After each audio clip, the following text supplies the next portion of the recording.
Installing Modin on stairs. Materials needed: round or square nosing, Modin flooring plank or planks, power saw, and general construction adhesive. If you will be using matching risers, you will begin your installation at the bottom of the staircase and work your way up. If you do not have risers, then you may begin the installation wherever you'd like. Any existing protruding bullnose may need to be cut away before installing the stair nosing. If the stair caps fit around the bullnose, you can skip this step. Installing without returns.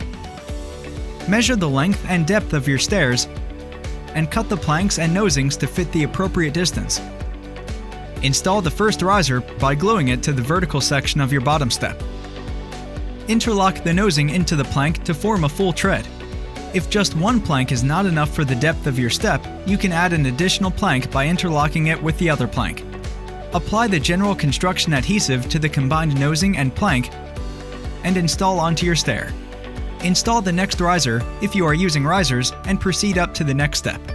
At the top of the staircase, cut away the click mechanism of the stair nosing so that, when installed, it will sit flush with the cut edge of the neighboring plank or planks. Once the click mechanism is cut away, it can be installed to a plank running parallel to the stair nosing or to planks running perpendicular to the stair cap. Installing on stairs with returns. For stair returns, miter the stair nosing at a 45-degree angle for one or both sides if necessary. Miter a complementary piece of stair nosing that will fit on the open side or sides of the step.